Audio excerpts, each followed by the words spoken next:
Welcome to the Empress Lioness, a sacred space where the spirit roars and the soul remembers everything. In each episode, we sit with visionaries, founders, creators, and healers.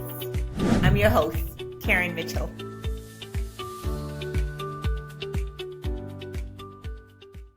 You know, You wrote yourself. yeah, I don't miss it at all. I don't miss it at all. It's just I've never done this before. Yeah. I've never developed myself before, you know? So it's like, it's stumbling into me, and not just me that's like weighed down by all of these traumatic things, but like me, my light, who I am. I was in a therapy session, and I was talking to her about all these things that happened in my relationship with my mother. And she was like, and so I went from like crying and like super like no snotty to like super bubbly, right? And she was almost amazed, because she was like, you are more than what you've been through. Like, I can see the inner child in you that's coming out. And that's largely due to me taking my little spirit, my little inner child, and tucking her away in a corner while all this awful crap is going on, and being like, I remember having this conversation. It's not safe for you out here. So I'm going to put you in this corner, and it's safe here. I'm going to come back and get you when I can. And that's what I did, right? And what I realized was I had created a little safe box, a little safe room for my personality to bloom away from the world, right? And but then when all of that was gone, it was like, okay, now it's time for you to show the world who you are. And I'm like, and I'm in my head, I'm like, is it safe? Like, because I think I had always lived life kind of like, okay, it's not safe. So, I'm gonna do this, I'm gonna do that. And where I'm at now is like living life boldly, and I think that, and at the same time, a lot of the best things that I've done in life has happened on the other side of me being terrified of something. And so what it is now is getting comfortable, being uncomfortable, introducing myself to the world, right? Yeah. I will say this, Brittany. The Brittany that I first met versus the the Niesha, I'm sorry. Yeah, right. That is I that mean, it's two different people, so you did meet Brittany. and just for the listeners, me, that's her first name. So I call her Brittany.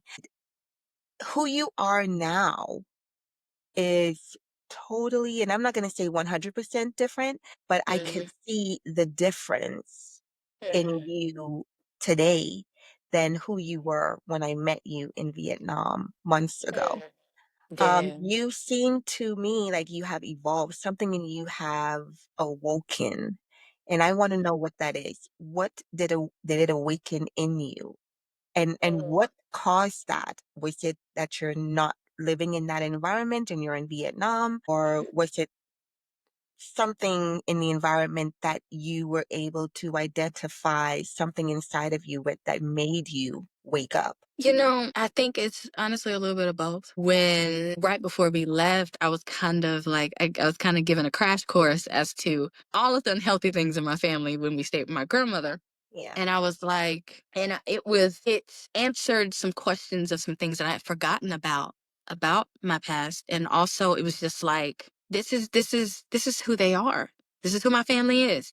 Yeah. And it's what it was. Number one was an acceptance of my family as they are, and understanding that I don't have to be tied down to their ceiling, right? And on the other side of it, as a former Army soldier and a former police officer, when I was a kid, my heart was always in creativity. Like, I love to create, and then I just kind of buried it and did all of these practical jobs. It was the death of the woman who had to conform to exist comfortably, and leaving America and coming to Vietnam near beaches. I love beaches because the ocean, it helps me to remember that life is energy. and it's the flow. And that's what I was missing. And so it's just kind of like being in Vietnam helped me to realize I can exist. And I mean that's just it. Like I can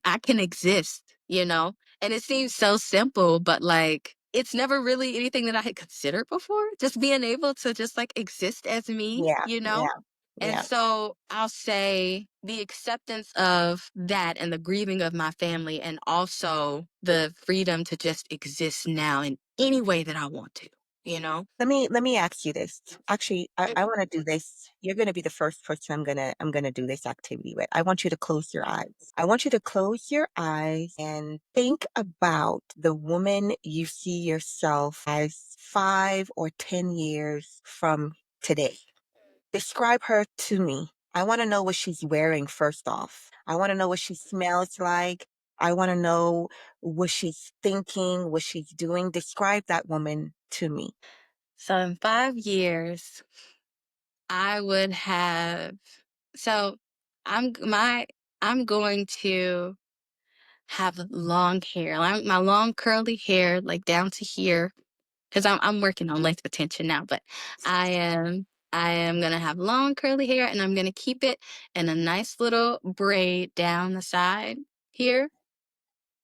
And what I'm gonna be wearing, I don't do makeup, but I'm gonna have a tribal like symbol, almost like a band across my eyes. A few white dots here on my cheeks, maybe here down, maybe a little white line here. And I'm gonna have on my favorite crystal necklace. It's moonstone. It's my favorite. And I'm gonna be wearing nice two-piece with really like flowy sleeves. It's like a long crop top and the high-waisted pants that match. And I'm gonna have on some ballet shoes. I would like it to be purple. I like purple. And I wanna smell like a nice big black cherry vanilla-y scent. My body loves vanilla and cocoa butter. Vision though. I love it, especially with the face paintings and the band. Right, yeah. So So who are you 5 years from now? Who is that woman? Is she in a it tribe? you know, hopefully. So the idea is wanting to find my grandmother's Native American roots, her actual tribe. Now, on my DNA test, it says Taino, but Native American ancestry is really hard to track down because they tried to hide, you know what I mean? And so, but and it's just kind of like an ode to her. And also in West African tribes, they do the face paint also. But it's like, I just love that because in my spirit, I am tribal. I'm not a city girl. I am a nice tribal girl. If I could run around barefoot, I would, you know? I feel you on that. But it But just yeah, go it ahead. feels like that now. I'm literally working on trying to find the face paint that won't like irritate my skin or whatever. But yes, that is me. And a nose chain. Yeah. A nose chain, so it's like it goes like here and it kind of like dangles here. Yeah. Feel you on that. So you're really trying to embody that spirit, that energy that's within you, that is probably your Yeah. great grandmother. So let me ask you now, how do you get there? Because I know early on you spoke about the trauma that happened in your life.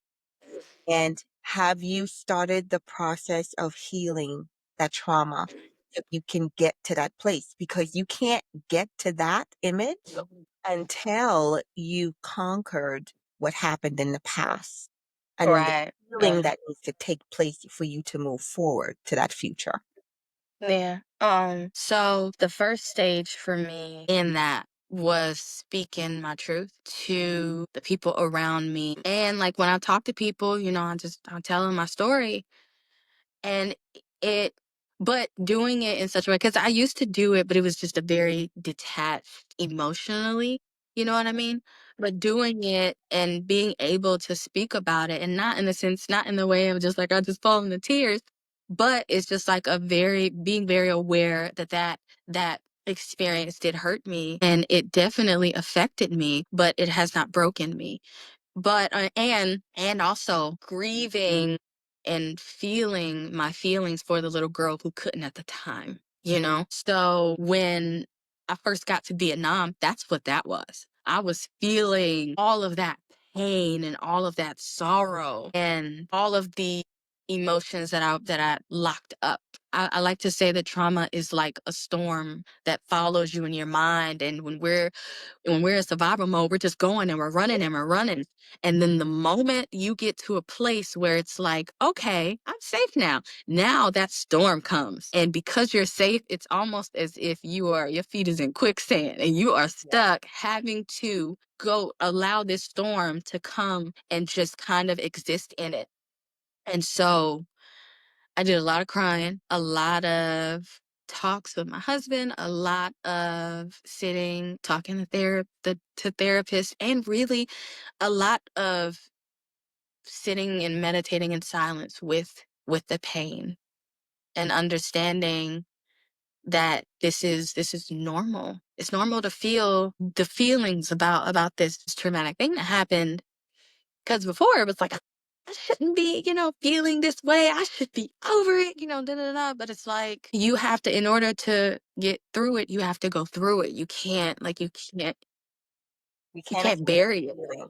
You cannot. And then it's like the accepting that it happened and really the forgiving of my mother's husband, my mother, and my sisters, and just them in terms of like how because they wanted to disappear the bad trauma that happened, they disappeared me too. Because as I was speaking about it, right, You're a right, part right, of the trauma. But right. And so it's just go ahead. I want to ask you this, and I don't mean to cut you off because Yeah, no, go I ahead. hear you explaining it to us about the Mhm. trauma. I hear, the healing process that you're beginning. But what I want to know is, are you ready to tell that story? Can you safely tell that story without it over? Yeah. Because that's how you know that either the healing has begun or you've already been healed from that. And that's something I Mhm. had to ask myself too, because I find that a lot of us go through these traumatic experiences in our lives as children into adulthood. And we carry it and we bury it. And a lot of times that's why we're in survival mode. Once we start the healing, then, like for me, I can speak about my experiences. I'm not ashamed of them anymore.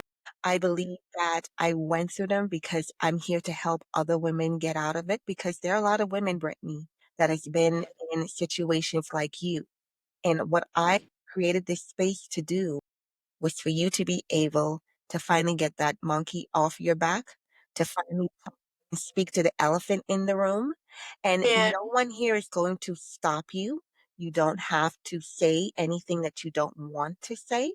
But Mhm. sometimes a part of healing is letting it go, Yeah. saying it out You loud, know, listening to yourself say it, sitting with it, letting it go. Mhm. Are you ready to do Yeah. that? I am. I am. You know, But before we do, because I'm gonna make okay. part two. Okay. Now that everyone's familiar with you, I want to get into your story and I want to give you time to express that story and the world is going to be listening. So if you're ready for that and listeners up, if you're ready to hear Brittany's story, then keep watching.